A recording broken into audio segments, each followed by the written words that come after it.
The rain had just stopped when Ethan and Claire arrived at the countryside house.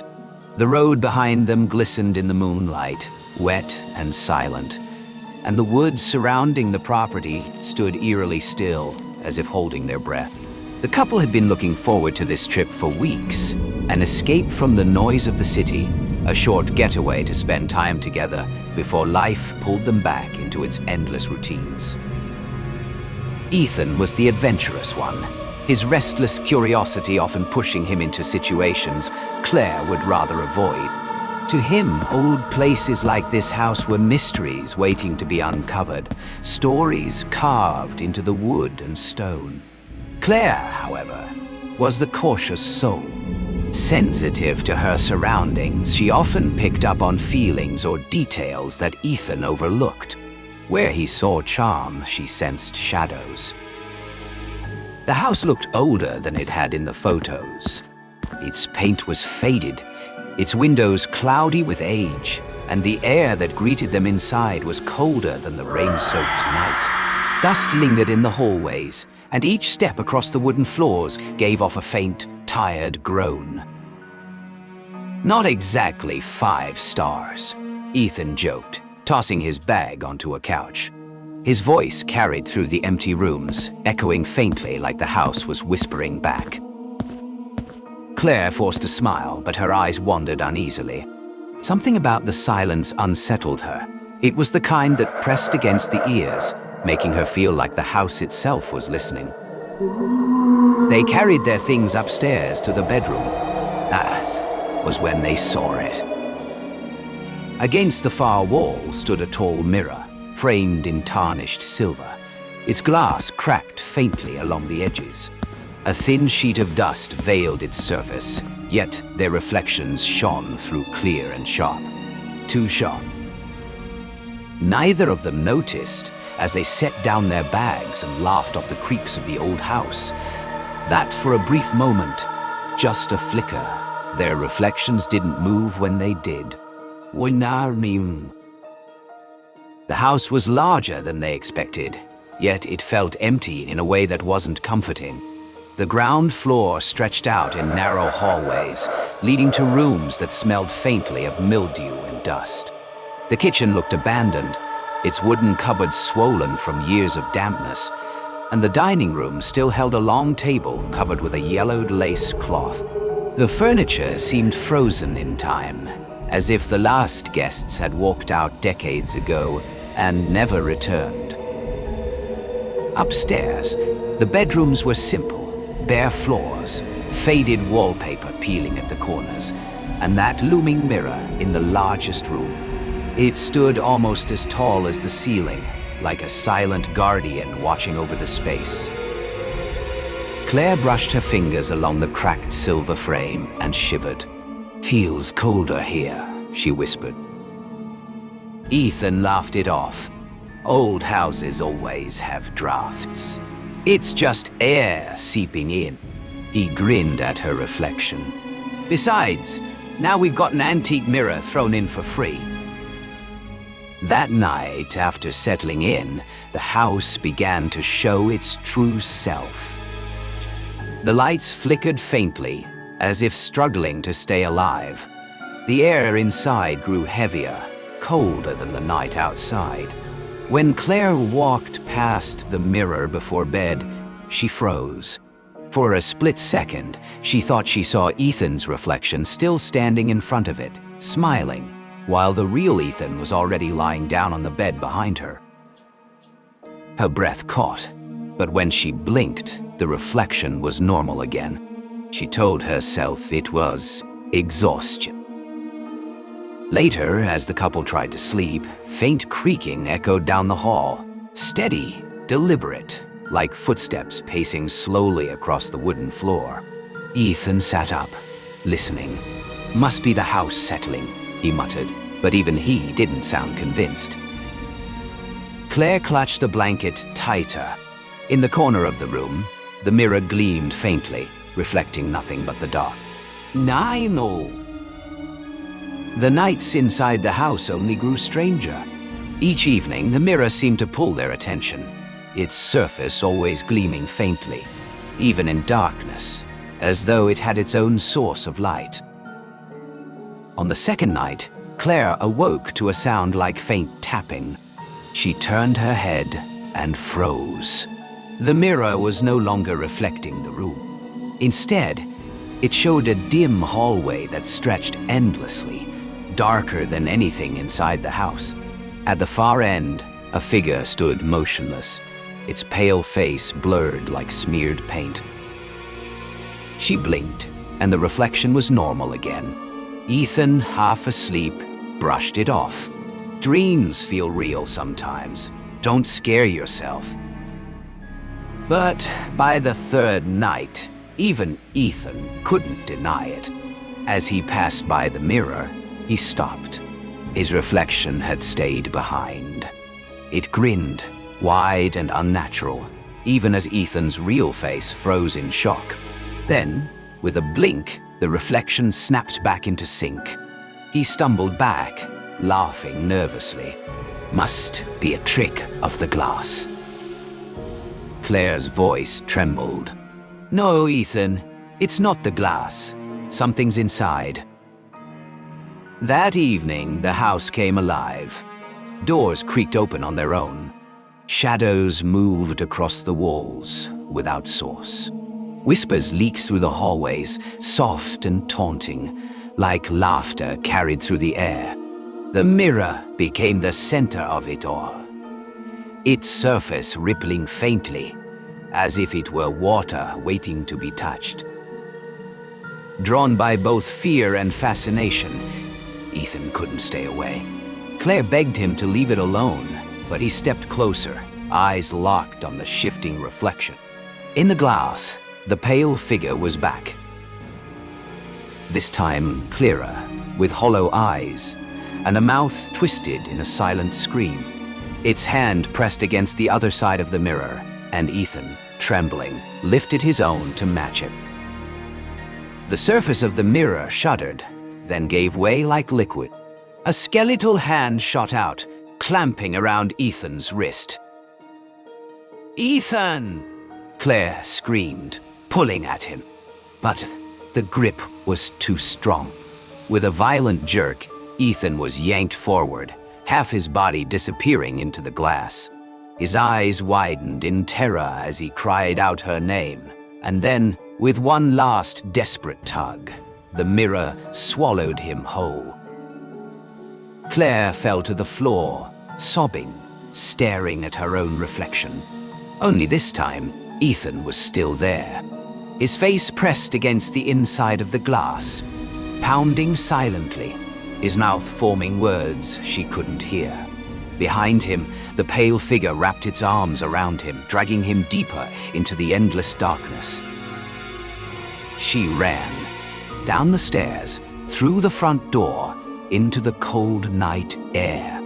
Her footsteps pounded against the dirt road until the house was nothing but a shadow behind her. Claire survived, but survival brought no peace. Days later, safe in her own apartment, she caught herself staring at her bathroom mirror.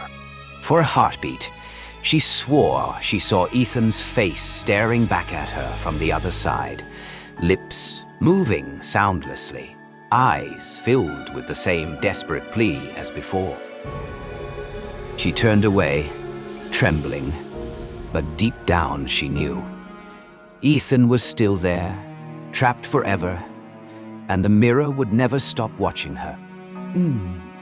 Wow! Weeks passed, but Claire never found peace. She avoided mirrors as much as she could, covering them with sheets, turning them to face the wall. But glass was everywhere.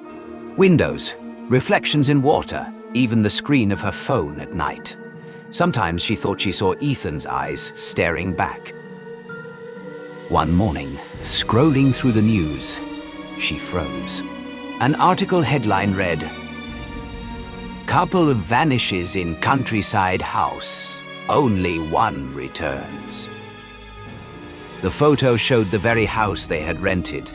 Police tape stretched across the front. The article mentioned strange reports from locals about figures in the windows and A mirror that doesn't reflect properly. Claire slammed the laptop shut, but it was too late. The reflection in the black screen lingered just a second too long. Ethan was smiling. Yee.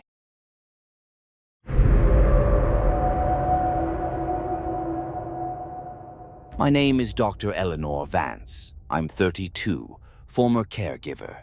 Now, missing, or so the reports say. But I'm not gone. Not exactly. Hill House remembers. I never belonged anywhere. Not to my family, not to the world. But one day, a letter arrived from a man named Dr. Montague, a scholar of the paranormal. He wrote, "You are invited to Hill House. You've experienced phenomena. We seek to understand it. Understand it. As if it could be parsed like grammar. As if dread obeyed punctuation." I said yes. Hill House didn't welcome. It observed. It was wrong in all the right ways. Every angle slightly off. Doors that shut by themselves. Walls that whispered in drafts. It felt sentient. Not haunted, but constructed to haunt. There were 4 of us. The doctor. The laughing heir, Luke. The bright, dazzling Theodora. And me. They didn't know how breakable I was, but Hill House did. The first night pounding on the walls, like fists demanding entry. But the halls were empty. The second, words appeared on my wall. "Help Eleanor come home," written in chalk. A child's hand, but no one confessed. No one else seemed afraid. Theodora laughed. "How sweet," she said. But I wasn't amused. I heard the syntax of possession in those 5 words. Not plea, command. Hill House was speaking to me. By day, I wandered the house. I listened. Its creaks formed patterns. Its silences had intonation. Hill House didn't scream. It suggested. And I began to suggest things, too. That Theodora hated me. That Luke mocked me. That the doctor never intended to let me leave. I started talking to the house. At first, quietly. Then aloud. Then only to the house. One night, I woke to laughter down the hall. Then silence. Then a child sobbing right beside my bed. No one was there, but my hand was being held. It took me hours to unclench my fingers. They were ice cold. I told the others. They said I'd imagined it. But the house knew. And that night it wrote again. Home. Theodora moved her things out of my room. Luke avoided my gaze. Even the doctor began asking if I was sleeping, if I was... Well, I laughed. Too loudly. Of course I was well. Hill House was the first place I had ever been seen. It heard me, and I heard it. Its architecture matched the blueprint of my mind. Rooms without exit, stairs that turned in on themselves, echoes that spoke first. They told me I had to leave, that the house was affecting me. I agreed. I packed. I smiled. And in the night I took the car, but I didn't drive away. I drove in circles on the winding path outside Hill House. Again and again, until the wheels left the gravel, until the trees rushed toward me. A whisper right before the crash. Stay here, epilogue. They buried my body, said it was suicide, said I was unwell. But they don't understand language, not like I do. Hill House spoke to me. It still does. Now I walk its halls, my footsteps soft against ancient wood. Doors close behind me, not in malice, but greeting.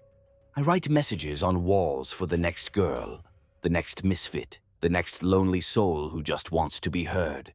I am Eleanor, and this is my sentence. Hill House speaks, and I am its voice.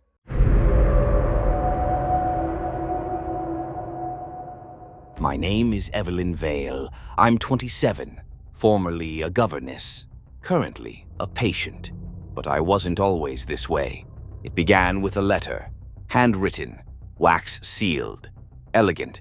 A wealthy gentleman required someone discreet, educated, and trustworthy to care for 2 orphaned children at his country estate. Bly, 2 children, Flora and Miles. Perfect angels, the uncle said. but their care is entirely yours. I'm never to be contacted. Ever. I should have walked away, but I needed the cheer. Bly was beautiful, but too quiet. I remember my first morning, sunlight pouring across stone floors, the silence holding its breath. Flora was cheerful, dainty, bright-eyed, but oddly rehearsed. Miles had just returned from school, dismissed for unspecified reasons. He was charming, too charming, the kind that knows your boundaries before you speak them. And always that same phrase from them both. We're ever so happy you're here. Too happy. Too identical in tone. Like they'd practiced it. It started on the third evening. I looked up from the garden and saw a man at the tower. Tall, pale, watching. I asked Mrs. Gross, the housekeeper. Her face fell. "Mr. Quint," she whispered, "but that's not possible. He died a fall on the ice months ago. But I saw him again the next night, closer, through the window. And Flora, who had been playing alone, was staring at him too. When I asked her who it was, she smiled. Nobody. Miss Jessel, Flora's old governess, also dead. Suicide in the lake. I began to keep notes, verbal cues, repeated phrases. Flora's syntax shifted when she mentioned Jessel. Her words mimicked older rhythms. Miles, too. His speech became layered with effect. Phrases a boy his age wouldn't know. Latin, legalese, things Quint might have said. I confronted them. They denied it all. But one night I found Miles whispering to the empty fireplace, not in English, in perfect mimicry of Quint's voice. Mrs. Gross said I was exhausted. That grief had softened my reason. But I know psycholinguistic corruption. I've studied how language encodes trauma, how children echo what they've heard in ways adults miss. These children weren't haunted, they were mirroring, repeating words not their own, smiling like puppets. And then I saw Miss Jessel, soaked, crying at Flora's bedside. Flora was asleep, but her lips moved, whispering syllables I couldn't decipher. And Miles began sleepwalking. I told myself I could protect them, shield them, so I watched. Every night, I followed the whispering, listened at doors. Then one dawn, Miles vanished. I found him in the schoolroom, standing alone, smiling, pale. "Is he here?" I asked. He nodded. "He's inside." And he tapped his own chest. I begged him to fight, to say something that was truly his. He looked up, eyes wide, lips parted. But the words that came out were not his voice. He died in my arms. No wound, no sign of struggle, just stopped breathing like a candle snuffed. Flora wouldn't look at me. Mrs. Gross took her away. I was left alone in Bly. The children were gone. The ghosts were gone. But the language remained. Words etched into the walls in invisible ink, voices in my sleep speaking in Miles's tone, repeating that final whisper. He's inside. Now when I speak, sometimes it's in a voice not my own. When I write, my handwriting changes. I know what people say, that I lost my mind, that I killed a boy out of hysteria. But I was a linguist, a psychologist. I know possession when I see it. And sometimes it doesn't take demons or ghosts. Sometimes it's a sentence, a phrase repeated too many times. A child learning the wrong lesson, and Bly is still there, empty, waiting, with a mirror in the tower, and two shadows that never left the lake. If you go there, don't speak to the children, especially if they smile and say, "We're ever so happy you're here."